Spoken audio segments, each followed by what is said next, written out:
വെള്ളാപ്പള്ളി നടേശൻ ചെയ്യുന്ന ദ്രോഹം ഈ SNDP യോഗത്തിനും മാത്രമല്ല LDF സർക്കാരിനും ഇത് ദ്രോഹമായിട്ട് ഭവിക്കും എന്ന് ഞാൻ ഭംഗിന്ദ്രയാണ് പറഞ്ഞതാണ്.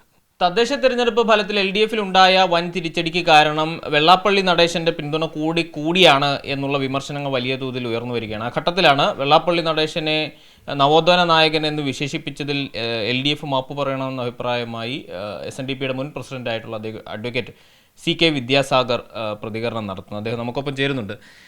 വലിയ പിന്തുണയാണ് വെള്ളാപ്പള്ളി LDF-ന് നടത്തിയിട്ടുണ്ടായിരുന്നത്. പക്ഷേ വലിയ തിരിച്ചടി LDF-ന് നേരിട്ടു. ശ്രീനാരായണ സമൂഹം തന്നെയും LDF-നെ കൈവിട്ടിട്ടുണ്ട് എന്നാണ് റിസൾട്ട് കാണിക്കുന്നത് അല്ലേ? ഇത് കുറച്ച് നേരത്തെ ഏതോ ഒരു ചർച്ചയിൽ ഞാൻ ചൂണ്ടിക്കാണിക്കുകയുണ്ടായി. വെള്ളാപ്പള്ളി നടേശൻ ചെയ്യുന്ന ദ്രോഹം ഈ SNDP യോഗത്തിനും മാത്രമല്ല LDF സർക്കാരിനും ഇത് ദ്രോഹമായിട്ട് ഭവിക്കും എന്ന് ഞാൻ ഭംഗിന്ദ്രയാണ് പറഞ്ഞതാണ്. അതിൻ്റെ കാര്യം ശ്രീനാരായണ സമൂഹത്തിനോട് ചെയ്യുന്ന ദ്രോഹം എന്ന് പറയുന്നത് വേറെ പലതും പല കാര്യങ്ങളും ധാരാളം ആരോപണങ്ങൾ അദ്ദേഹം ഏറ്റുവാങ്ങുന്നുണ്ട്. ഞാൻ അങ്ങോട്ടൊന്നും കടക്കുന്നില്ല. പക്ഷേ ഈ ശ്രീനാരായണ സമൂഹത്തിന് ചുറ്റും അദ്ദേഹം വേലി കെട്ടിത്തിരിക്കുക. ആ സമൂഹത്തെ കേരളത്തിലെ മറ്റ് സാമൂഹ്യ വിഭാഗങ്ങളിൽ നിന്നും മതവിഭാഗങ്ങളിൽ നിന്നുമൊക്കെ ഫെൻസ് ചെയ്ത് ഒതുക്കുക. അങ്ങനെ ഒരു ഡെമോഗ്രഫി ഈ കേരള സമൂഹത്തിന് ചേർന്നതല്ല. ഇവിടെ ശ്രീനാരായണ സമൂഹം മാത്രമല്ല, ഇവിടെ ഹിന്ദുക്കൾ മാത്രമല്ല, ഹിന്ദുക്കളും ഭൂരിപക്ഷ സമുദായമായ ഹിന്ദുക്കളും പ്രബല ന്യൂനപക്ഷ വിഭാഗങ്ങളായ മുസ്ലിം സമുദായവും അതുപോലെ ക്രിസ്ത്യൻ സമൂഹവും ഒക്കെ തമ്മിലുള്ള അളവ് വ്യത്യാസം അതിന് മാത്രം ഇല്ല. എല്ലാവരും കൊണ്ടും കൊടുത്തും അങ്ങോട്ടും ഇങ്ങോട്ടും സഹകരിച്ചും പോകുന്ന ഒരു സാമൂഹ്യ കാലാവസ്ഥ അത് കേരളത്തിൻ്റെ ഒരു പ്രത്യേകതയാണ്. അതിന് ഭംഗം വരുത്തുന്ന വിധത്തിൽ സ്ഥാനത്തും അസ്ഥാനത്തും നമ്മുടെ സമൂഹത്തിൻ്റെ അവകാശങ്ങൾക്ക് വേണ്ടിയിട്ട് ശബ്ദമുയർത്തുന്നത് മറ്റു സമൂഹങ്ങളുടെ അലോരസപ്പെടുത്തിക്കൊണ്ടാകണമെന്നില്ല. അത് ഏറ്റവും മ്ലേച്ഛമായ രീതിയിൽ അലോരസപ്പെടുത്തുന്ന വിധത്തിലുള്ള നിലപാടുകൾ സ്വീകരിച്ചുകൊണ്ട് വരുമ്പോൾ സ്വാഭാവികമായിട്ടും ഉണ്ടാകുന്നത് ആ സമൂഹത്തിൻ്റെ നേതൃസ്ഥാനത്തിൻ്റെ SNDP യോഗത്തിൻ്റെയൊക്കെ നേതൃസ്ഥാനത്തിരുന്നു കൊണ്ടുള്ള വ്യക്തിത്വങ്ങൾ അങ്ങനെയൊക്കെ പ്രതികരിക്കാൻ സ്ഥാനത്തും അസ്ഥാനത്തും സമയം കണ്ടെത്തുമ്പോൾ ഉണ്ടാകുന്ന ഒരു വലിയ പ്രത്യാഘാതമുണ്ട്. ആ പ്രത്യാഘാതത്തിൻ്റെ ഫലം ഇവിടെ ഇപ്പോൾ LDF അനുഭവിക്കുന്നു. ആ പ്രത്യാഘാതത്തിൻ്റെ ഒരു ഫലം ശ്രീനാരായണ സമൂഹവും അനുഭവിക്കുക. ഇനി നിങ്ങൾ നോക്കിക്കോളൂ, ഇത്തവണത്തെ റിസൾട്ട് കേരളത്തിൻ്റെ മുഴുവൻ തിരഞ്ഞെടുപ്പിൻ്റെ ഫലങ്ങൾ വന്നുവല്ലോ. നിങ്ങൾ ഒരു സർവേ ഒന്ന് ചെയ്ത് നോക്കിക്കോളൂ. ഇദ്ദേഹം ഈ ഈഴവർ സംഘടിക്കണം, ശക്തരാകണം, ഈഴവർക്ക് പ്രാതിനിധ്യം കിട്ടുന്നില്ല എന്നിങ്ങനെ നാഴികയ്ക്ക് 40 വട്ടം മറ്റ് വിഭാഗങ്ങളെ കുത്തി പറഞ്ഞ് ഇപ്പോൾ സംഭവിച്ചിരിക്കുന്നത് ഇത്തവണത്തെ തിരഞ്ഞെടുപ്പ് കഴിയുമ്പോൾ നിങ്ങളൊരു ഫലം അതിൻ്റെ ഒരു ജാതി തിരിച്ചുള്ള കണക്കെടുത്താൽ നിങ്ങൾക്കൊരു കാര്യം ഞാനിതാ ഉറപ്പിച്ചു പറയുന്നു. ഈഴവ സമൂഹത്തിന് കഴിഞ്ഞ വട്ടം നടന്ന തിരഞ്ഞെടുപ്പിൽ പഞ്ചായത്ത് തിരഞ്ഞെടുപ്പുകളിൽ ലഭിച്ച പ്രാതിനിധ്യം പോലും ഈ തിരഞ്ഞെടുപ്പിൻ്റെ ഈ ഫലത്തിൽ ഉണ്ടാവുകയില്ല. അതാണ് യാഥാർത്ഥ്യം. അപ്പോൾ എന്താ സേവനം? സമൂഹത്തിന് ശക്തി വർദ്ധിക്കുകയാണോ അതോ സമൂഹത്തെ കൂടുതൽ ദുർബലമാക്കുകയാണോ ചെയ്തിരിക്കുന്നത്? വാസ്തവത്തിൽ വെള്ളാപ്പള്ളി നടേശൻ്റെ ഓരോ പ്രസ്താവനകളും ഈ സമൂഹത്തെ മറ്റ് സമൂഹങ്ങളിൽ നിന്നും ഒറ്റപ്പെടുത്താനുള്ള ഒരു പ്രവണതയിലേക്ക് നയിക്കും. അതിൻ്റെ ഫലം സ്വാഭാവികമായിട്ടും ഏതെങ്കിലും ഒരു സമൂഹത്തിൻ്റെ മാത്രം വോട്ട് കൊണ്ട് ജയിക്കാവുന്ന മണ്ഡലങ്ങൾ കേരളത്തിൽ ആർക്കും തന്നെ ഇല്ല. എക്സെപ്റ്റിംഗ് പ്രോബബ്ലി മലപ്പുറം ജില്ലയിലോ അതുപോലെ മുസ്ലിം കേന്ദ്രീകൃതമായിട്ടുള്ള സാമൂഹ്യപരമായും ചരിത്രപരമായുമായ കാരണങ്ങളാൽ മുസ്ലിം കേന്ദ്രീകൃതമായിട്ടുള്ള ചില പ്രദേശങ്ങൾ ഒഴികെ ഉണ്ടെന്ന് എനിക്ക് തോന്നുന്നില്ല. അങ്ങനെ ഒരു മിക്സഡ് ഡെമോഗ്രഫിയാണ് നമ്മുടേത്. അങ്ങനെ ഉള്ളിടത്ത് ഈ നിലപാട് ദ്രോഹമല്ലാതെ ഗുണം ഉണ്ടാക്കി വെക്കില്ല എന്നുള്ളതിനെ പറ്റിയിട്ട് എനിക്ക് യാതൊരു സംശയവുമില്ല. അത് അദ്ദേഹത്തിന് ഇനിയും തിരിച്ചറിയാൻ ഈ 25 കൊല്ലത്തിനിടയ്ക്ക് 25 ഈ നൂറ്റാണ്ട് കൊണ്ട് ഇനിയും അദ്ദേഹം തിരിച്ചറിഞ്ഞിട്ടില്ല എങ്കിൽ ഇനി അദ്ദേഹം ഇത് തിരിച്ചറിഞ്ഞ് തിരുത്തും എന്നെനിക്കറിയില്ല. അങ്ങനെയുള്ള വെള്ളാപ്പള്ളി നടേശന് പട്ടും വളയും ചാർത്താൻ വേണ്ടിയിട്ട് മുഖ്യമന്ത്രിയും വാസവൻ മന്ത്രിയും മറ്റു മന്ത്രിമാരും കൂടെ എല്ലാവരും കൂടെ ആഘോഷമായിട്ട് കണിച്ചുകുളങ്ങരയ്ക്ക് തീർത്ഥയാത്ര നടത്തിയത് സമൂഹം കണ്ടിട്ട് അധികം നാളായില്ല.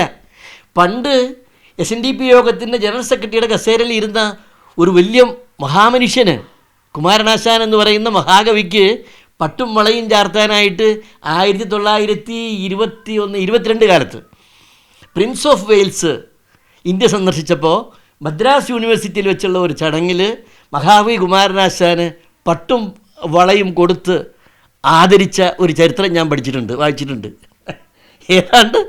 ഏതാണ്ട് അതിന് സമാനമായ ഒരു വലിയ ആദരവ് കൊടുക്കാൻ വേണ്ടിയിട്ട് ദാണ്ട് കിടക്കണം. ഞങ്ങൾ നോക്കുമ്പോൾ മുഖ്യമന്ത്രിയും മറ്റ് മന്ത്രിപരിവാരങ്ങളും എല്ലാവരും കൂടെ ആഘോഷമായിട്ട് കണിച്ചുകുളങ്കരയ്ക്ക് എഴുന്നള്ളി അദ്ദേഹത്തിന് കിരീടം ചാർത്തുന്നതിൻ്റെ വാർത്ത ലൈവായിട്ട് കണ്ടു. അപ്പോൾ എനിക്ക് ഓർമ്മ വന്നത് പഴയ കാലത്തിൻ്റെ ഈ ചരിത്രമാണ്. എത്ര മാത്രം അരോചകമായിട്ട് അത് ഈഴവ സമുദായത്തിൽ ശ്രീനാരായണ സമൂഹത്തിന് മാത്രമല്ല, ഈ കേരളത്തിലെ മറ്റു പല സാമൂഹിക വിഭാഗങ്ങൾക്കും ഒരുപക്ഷെ മുഖ്യമന്ത്രിയുടെയും കേരളത്തിലെ മറ്റ് മന്ത്രിമാരുടെയും ആ നിലപാടിനെ അവജ്ഞയോടുകൂടി കണ്ടിട്ടുണ്ടാകും എന്നാണ് എൻ്റെ വിശ്വാസം. കാരണം അത്രമാത്രം മോശപ്പെട്ട ഒരു ട്രാക്ക് റെക്കോർഡ് SNDP യോഗം ജനറൽ സെക്രട്ടറിയുടെ കസേരയിൽ ഇരുന്നു കൊണ്ട് ആ മനുഷ്യൻ നേടിയെടുത്തിരിക്കുക. ഏതാണ്ട് ഒരു 3-4 ഡസൻ ക്രിമിനൽ കേസുകളിൽ മുഖ്യമന്ത്രിയുടെ വകുപ്പ് അന്വേഷിച്ച് കുറ്റപത്രം തയ്യാറാക്കി വച്ചിരിക്കുന്ന ഒരു 3-4 ഡസനോളം വരുന്ന ഒരു ക്രിമിനൽ കേസുകൾ, മൈക്രോ ഫൈനാൻസ് തട്ടിപ്പുമായിട്ടും മറ്റു പലതുമായിട്ടും ബന്ധപ്പെട്ടുകൊണ്ടുള്ള കേസുകൾ കുറ്റപത്രം കൊടുക്കാതെ കഴിഞ്ഞ 10 കൊല്ലമായിട്ട് കോൾഡ് സ്റ്റോറേജിൽ വെച്ചുകൊണ്ടിരിക്കുകയാണ്. അങ്ങനെയുള്ള പ്രതിയെയാണ് ആദരിക്കാൻ വേണ്ടിയിട്ട്, കിരീടം ധരിപ്പിക്കാൻ വേണ്ടിയിട്ട് മുഖ്യമന്ത്രി ഇറങ്ങി തിരിച്ചിരിക്കുന്നത്. എങ്ങനെ ആ മനുഷ്യൻ ഇവിടുത്തെ സാമുദായിക സൗഹാർദ്ദം അലോരസപ്പെടുത്തുന്ന വിധത്തിൽ വളരെ അനഭിലഷണീയങ്ങളായിട്ടുള്ള വിധത്തിലുള്ള അഭിപ്രായ പ്രകടനങ്ങൾ സ്ഥാനത്തും അസ്ഥാനത്തും നടത്തിക്കൊണ്ടിരുന്ന നാളുകളിൽ അതൊക്കെ തീർച്ചയായും, അതുകൊണ്ടാണ് ഞാൻ പറഞ്ഞത് അത് LDF സർക്കാരിന് മാത്രമല്ല അദ്ദേഹം ചെയ്ത ദ്രോഹം. ഇതൊക്കെയാണ് പല സാമൂഹിക വിഭാഗങ്ങളുടെയും മനസ്സിൽ ഒരു ഗവൺമെൻറ്റിനെ പറ്റിയിട്ട് അതിന് നേതൃത്വം കൊടുക്കുന്ന മനുഷ്യരെ കുറിച്ചിട്ട് ഉണ്ടാക്കുന്ന ഒരു ഒരു ഒരു ഒരു ഐഡൻറ്റിറ്റി, ഒരു സത്വം, അതെന്തായിരിക്കും എന്ന് തിരിച്ചറിയാതെയുള്ള ഒരു പ്രവൃത്തിയായിപ്പോയി. അതിൻ്റെയൊക്കെ ഫലവും കൂടിയാണ് ഈ പതനത്തിൻ്റെ. ഒത്തിരി നല്ല കാര്യങ്ങളൊക്കെ ചെയ്തിട്ടുള്ള ഒരു സർക്കാരാണ് പിണറായി സർക്കാർ എന്നാണ് എൻ്റെയും വിശ്വാസം. ഇവിടെ പല വിധത്തിലുള്ള വികസനപരമായിട്ടുള്ള പ്രവർത്തനങ്ങളും ഒക്കെ നടത്തുന്നതിൽ ഒത്തിരി ദൂരം മുന്നോട്ട് പോകാനായിട്ട് അവർക്ക് കഴിഞ്ഞിട്ടുമുണ്ട്, എന്തൊക്കെ ആക്ഷേപങ്ങൾ പറഞ്ഞാലും. പക്ഷേ അതോടൊപ്പം അതിനെല്ലാം അപ്പുറത്തേക്ക് ഇത്തരത്തിലുള്ള ഒരു ചില വികാരപരമായിട്ടുള്ള വിഷയങ്ങൾ, ചിന്തകൾ വിവിധ സാമൂഹ്യ വിഭാഗങ്ങളുടെ മനസ്സിലേക്ക് കടന്നു വരുമ്പോൾ ഈ വികസനങ്ങളും ആ വികസന കാഴ്ചപ്പാടുകളും കാര്യങ്ങളും ഒക്കെ അതൊക്കെ പിന്തള്ളപ്പെട്ടു പോകും. ഇത്തരത്തിലുള്ള ചിന്തകൾ വ്യാപകമായിട്ട് ചർച്ച ചെയ്യപ്പെടും. അതിൻ്റെയും കൂടി ഒരു ഫലം ഈ പതനത്തിൻ്റെ ആഘാതം വർദ്ധിപ്പിക്കുന്നതിന് കാരണമായിട്ടുണ്ട് എന്നാണ് എൻ്റെ വിശ്വാസം. ഞാനത് ഇതിനു മുൻപ് ഈ അപകടത്തിലേക്ക് ഞാൻ വിരൽ ചൂണ്ടിയിട്ടുണ്ട് എന്നുകൂടി ഞാനിപ്പോൾ ഓർത്തു പോവുക. നിരന്തരം വർഗീയ പ്രസ്താവനകൾ നടത്തുമ്പോഴും നവോത്ഥാന നായകൻ എന്നാണ് മുഖ്യമന്ത്രി വെള്ളാപ്പള്ളിയെ വിശേഷിപ്പിച്ചത്. ആ നിലപാടിൽ നിന്ന് ഇനിയൊരു തിരുത്തലുണ്ടാകുമെന്ന് പ്രതീക്ഷിക്കാം. തിരുത്തിയാൽ നല്ലത്. Better late than never. അതായത് വെള്ളാപ്പള്ളി നടേശനെ വെറുക്കപ്പെട്ട ജീവി അല്ലേ? അദ്ദേഹത്തിൻ്റെ ഒരു ഫ്രേസ് ഉണ്ട്. മുഖ്യമന്ത്രി പണ്ടാരെ പറ്റിയോ പറഞ്ഞ ഒരു ഫ്രേസ് ഉണ്ട്, നികൃഷ്ടജീവി എന്ന് മുദ്ര കുത്തി വെള്ളാപ്പള്ളി നടേശനെ വിമർശിച്ചുകൊണ്ടിരുന്ന കാലത്താണ് ഞാൻ 2015 തെരഞ്ഞെടുപ്പ് കാലത്ത് LDFിൻ്റെ മുന്നണിക്ക് വേണ്ടിയിട്ട് വോട്ട് പിടിക്കാനായിട്ട് ഇറങ്ങിയിട്ടുണ്ട്. 20ഓളം തെരഞ്ഞെടുപ്പ് യോഗങ്ങളിൽ, അതായത് കമ്മ്യൂണിസ്റ്റ് പാർട്ടിയുടെ മുഖ്യമന്ത്രിയോടൊപ്പം, അന്ന് പാർട്ടി സെക്രട്ടറി ആയിരുന്ന ഇന്നത്തെ മുഖ്യമന്ത്രിയോടൊപ്പം, അതുപോലെ കോടിയേരി ബാലകൃഷ്ണൻ സഖാവിനോടൊപ്പം, അവരുടെ പോളിറ്റ് ബ്യൂറോ അംഗങ്ങളായിട്ട് കേരളം സന്ദർശിച്ചിട്ടുള്ള പലരോടുമൊപ്പം ആ വേദികളിൽ തെരഞ്ഞെടുപ്പ് യോഗങ്ങളിൽ സഖാവ് VS അച്യുതാനന്ദനോടൊപ്പം ഒക്കെ തെരഞ്ഞെടുപ്പ് യോഗങ്ങളിൽ 2015 കാലത്ത് പ്രസംഗിക്കാനും ഒക്കെ പോയിട്ടുള്ളതാണ്.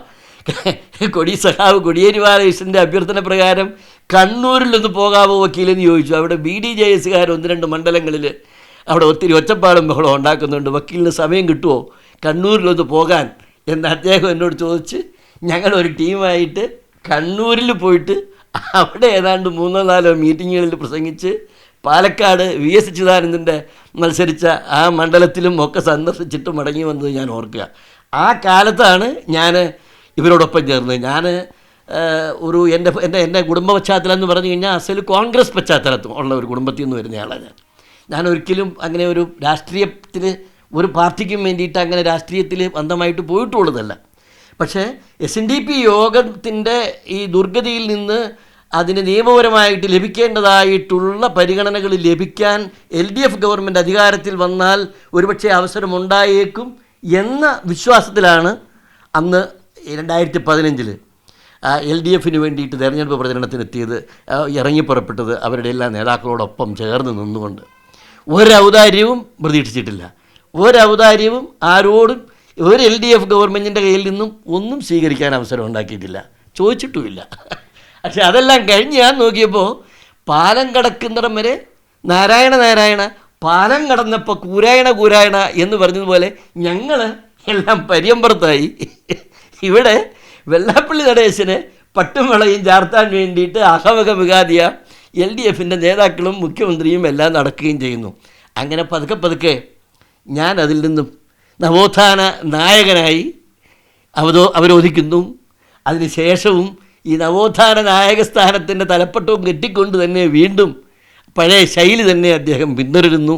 അതിൻ്റെ എല്ലാം ഒരു ചെറിയ ഇമ്പാക്റ്റ് ഈ പതനത്തിൻ്റെ ആഘാതം വർദ്ധിപ്പിക്കുന്നതിൽ കാരണമായിട്ടുണ്ട് എന്ന് നിഷ്പക്ഷമായിട്ട് കാര്യങ്ങൾ വിലയിരുത്തിയാൽ അത് എല്ലാവർക്കും മനസ്സിലാകും.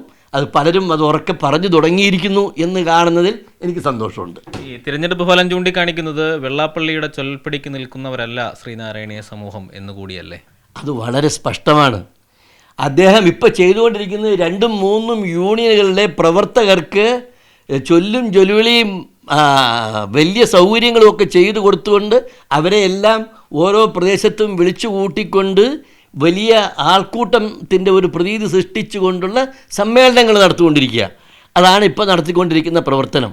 SNDP യോഗത്തിന് കഴിഞ്ഞ 1/4 നൂറ്റാണ്ടിനിടയിൽ നിർമ്മാണപരമായിട്ട് ഒരു അസറ്റ് ക്രിയേഷൻ്റെ മേഖലയിൽ ഒരു കാര്യം പോലും നടത്താനായിട്ട് കഴിഞ്ഞിട്ടില്ല, ഒരു കാര്യം പോലും ചെയ്തിട്ടില്ല. ഒരു പുതിയ കോളേജ് സ്ഥാപിച്ചിട്ടില്ല, ഒരു പുതിയ സംരംഭം തുടങ്ങിയിട്ടില്ല. കേരളത്തിൽ ഏറ്റവും നന്നായിട്ട് വളർന്നിട്ടുള്ള ഒരു വ്യവസായം എന്ന് പറഞ്ഞാൽ കഴിഞ്ഞ 1/4 നൂറ്റാണ്ടിൽ നിങ്ങൾ പരിശോധിച്ചാൽ കാണും ആശുപത്രി വ്യവസായമാണ്. ക്ലിനിക്ക് കൊണ്ടിരുന്നവരെല്ലാം മൾട്ടി സ്പെഷ്യാലിറ്റി ആശുപത്രികളായി വളരുന്നത് നിങ്ങൾക്ക് കാണാൻ കഴിയും. പക്ഷേ കൊല്ലത്ത് മഹാനായ R ശങ്കറിൻ്റെ കാലത്ത് പണിതുയർത്തിയ ഒരു വലിയ ഹോസ്പിറ്റലുണ്ട്. കൊല്ലത്തെ ആ പ്രദേശത്തെ ഏറ്റവും വലിയ ഒരു ആശുപത്രി സംരംഭമായിരുന്നു R ശങ്കർ മെമ്മോറിയൽ ഹോസ്പിറ്റൽ. ഇന്ന് അവിടെ ജലദോഷപ്പനിക്ക് പോലും മരുന്ന് മേടിക്കാനായിട്ട് മനുഷ്യർ പോകാതെ പടവലങ്ങ കീഴോട്ട് വളരുന്ന പോലെ അതിനെ ആക്കിയിട്ടിരിക്കുക. രാഷ്ട്രീയമായി കൂടി പറയുമ്പോൾ ഇപ്പോൾ ഈഴവ സമുദായം വെള്ളാപ്പള്ളി നടേശൻ ആഹ്വാനം ചെയ്ത നിലയിൽ വോട്ട് ചെയ്തില്ല എന്ന് തെളിയിക്കുന്നുണ്ടല്ലോ തെരഞ്ഞെടുപ്പ്. വളരെ സ്പഷ്ടമല്ലേ? കാരണം ഈഴവ പ്രാമുഖ്യമുള്ള പല മേഖലകളിൽ LDF തകർന്നടിയുന്ന ചിത്രം നമുക്ക് കണ്ടുകൊണ്ടിരിക്കുക. വളരെ കൃത്യമായിട്ട് തന്നെ അത് സ്പഷ്ടമായിട്ട് മനസ്സിലാക്കാനായിട്ട് കഴിയുന്ന, ആർക്കും വലിയ വിശകലന ശേഷിയൊന്നും ഇല്ലാത്ത മനുഷ്യർക്കും വളരെ വ്യക്തമായി മനസ്സിലാക്കാനായിട്ട് കഴിയും. ഈഴവ സമുദായം പരമ്പരാഗതമായിട്ട് ഈ ഇടതുപക്ഷത്തോട് ചേർന്ന് നിൽക്കുന്ന ഒരു സാമൂഹിക വിഭാഗമാണ്. നല്ല ശതമാനം ഇടതുപക്ഷത്തോട് ചേർന്ന് നിൽക്കുന്ന വിഭാഗമാണ്. ആ ഇടതുപക്ഷത്തിന് നല്ല വോട്ട് കിട്ടേണ്ടതായിട്ടുള്ള പല മേഖലകളിലും അവരുടെ കോട്ടകൊത്തളങ്ങൾ തകർന്നടിയുന്നതിൻ്റെ ദൃശ്യമാണ് കണ്ടുകൊണ്ടിരിക്കുന്നത്. അത് ഈ കാരണം മാത്രമായിരിക്കില്ല, പല കാരണങ്ങൾ കാണും. പക്ഷേ അതിൽ ഒരു കാരണം ഇത് തന്നെയാണ് എന്നുള്ളതിനെക്കുറിച്ച് എനിക്ക് യാതൊരു സംശയവുമില്ല. തീർച്ചയായും തുടർച്ചയായി വർഗീയ പ്രസ്താവനകൾ നടത്തുമ്പോഴും അകമഴിഞ്ഞ പിന്തുണ നൽകിയത്, വെള്ളാപ്പള്ളിക്ക് അകമഴിഞ്ഞ പിന്തുണ നൽകിയത് LDFന് യാതൊരു തരത്തിലും ഗുണം ചെയ്തില്ല എന്ന് മാത്രമല്ല അതിൻ്റെ നഷ്ടം ശ്രീനാരായണീയ സമൂഹത്തിനുണ്ടായി എന്നാണ് CK വിദ്യാസാഗർ പറഞ്ഞു വയ്ക്കുന്നത്. ജിബിൻ തോമസിനൊപ്പം മുഹമ്മദ് ആഷിഖ്, മീഡിയ 1 ഇടുക്കി.